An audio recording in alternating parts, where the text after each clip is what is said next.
take a look at some string processing, which I know a lot of you are already partway through working on. So here is 100 strings, and the first thing is to know how to find strings inside a substring. So let's get out of here and make a new file called greet.py. All right. And this is the first step, which is very... Sam, I can't see what you're doing on your screen. Oh, all right. Are you in Twitch? Let me put the Twitch URL in the chat. Let's see, here. All right. Yeah, I'm projecting the screen here in Twitch, which I'm putting in the chat in Zoom. And that's where you should see it. All right. And that's the right thing to do. If anything like that is wrong, let me know. Do you see it now? Yeah, I got it. Looks like my Twitch just froze up on me. Oh, yeah. Yep, that'll happen. Yes. Good. Okay, good. Anyway, thanks for telling me. All right. So anyway, I make a file called greet.py here. And let's talk about how to parse text in Python.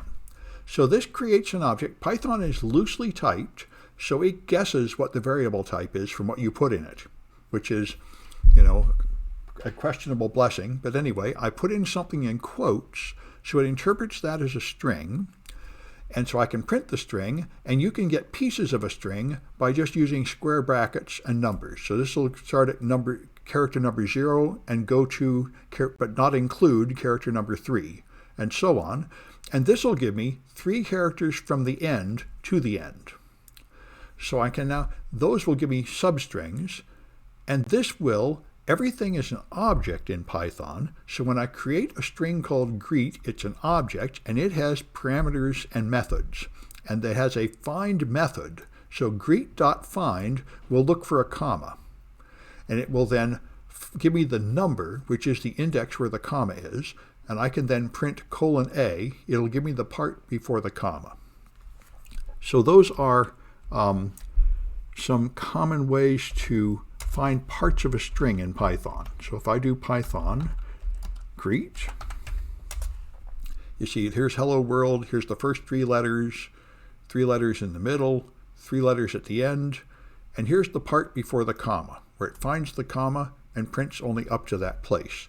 So those are just ways to pick pieces of a string out, and you're going to need that to do these challenges. And the other thing you're going to need is the way to connect to a server on an arbitrary port, and not just HTTP, and that's what this one does. So this is echo.py. So let me make that one.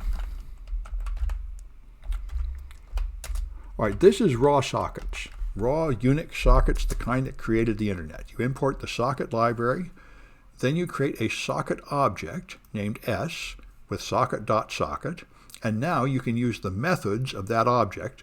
So connect will connect to a TCP server, so you have to give it 2 sets of open and closed parentheses, because what you got here is a tuple. Instead of having 2 arguments, it has 1 argument that is a tuple with 2 values, because whoever wrote this thing likes to give you a headache. But anyway, this first argument is the server's domain name, and the second argument is the port number.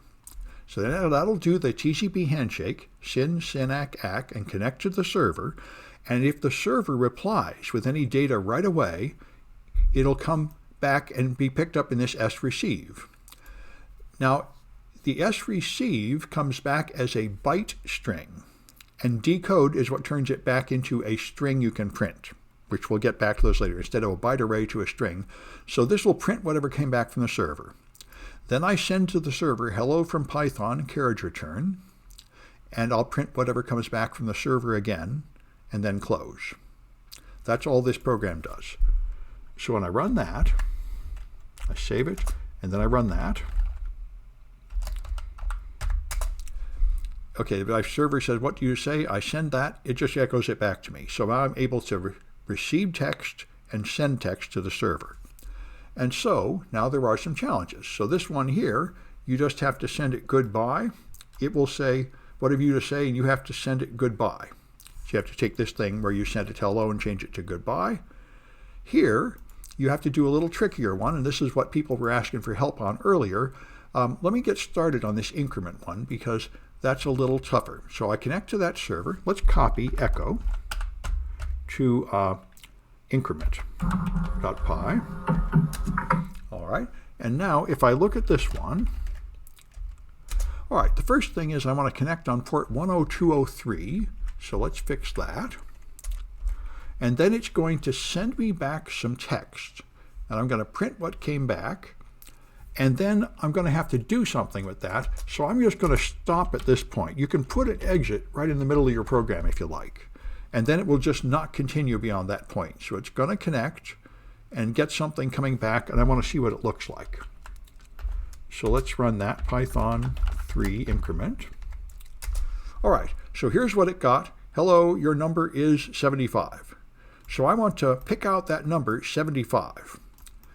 And so if I go back to here, I can take what came back and instead of printing it, I can put it in a variable, r equals that, because then I can manipulate it. And now I can try to find that 75. So I might print r sub 30 to 35, for example, just guessing. Maybe that's the 30 characters in. Let's see how that looks. And I'm going to, for completeness, I'm going to print the whole thing also so I can see in case I miss. So I'll copy this line and just print the whole request here. Hey, Sam, I don't know if anyone else is having this problem, but my Twitch screen is all blurry. Oh yeah, just refresh the page when that happens. That is some kind of thing that Twitch does. Did I clear it up? Yep, thank you. Yep, good. I'm glad you told me. Yeah, it's a good thing to know. All these programs have their little defects. I think that's probably from my upstream bandwidth not being so good. But anyway, so now I'm just going to print the whole request and then a little piece, 30 to 35. And let's see how that looks like. And there you see, oh, okay, 30 to 35 seems to go off the end. So let me try 20 to 25 and see how that looks. You could do this in a lot more scientific ways, but I often solve simple problems by brute force, by trial and error. There, okay, so 20 to 25 gave me that. So something like 23 to 25 would give me the number I want. And so what you have to do is pick out that number and add 1 to it and send it back. So you'll have to find the number, pick it out, turn it into an integer, add 1 to it, turn it back into a string, and send it back. So you just have to manipulate the data types a bit. And so that's the puzzles people are working on now. And I think just before I stop this video, I'll mention the loops, because loops in Python point out another thing that's worth knowing, which is that white space matters. This gave me a headache when I started learning Python because I originally did C. And in C, white space does not matter. But in Python, white space replaces curly brackets from C. So here, if you do for I in range of 3, that will count 0, 1, 2. And whenever you do a command that refers to a whole bunch of lines after it, you put in a colon. And when there's a colon, that means the next line will be indented. And all the lines that are indented the same are in the loop. And when you stop indenting, the loop is over. So it's actually kind of easy to read once you get used to it. So this loop has one print command in it, and you can do a numerical range this way, and you can do an alphabetic range this way. It'll just print the characters out of a string. So this will go from 0, 1 to 2. This will go CHE. And so I should be able to run that with Python 3 loop. All right, and that's what it does. So those will be useful to do things over and over. And there's a challenge here where you have to add and subtract pairs of numbers, and you have to do 5 of them in a row to get the flag. So I think that's as far as I'm going to go with this video. Sam,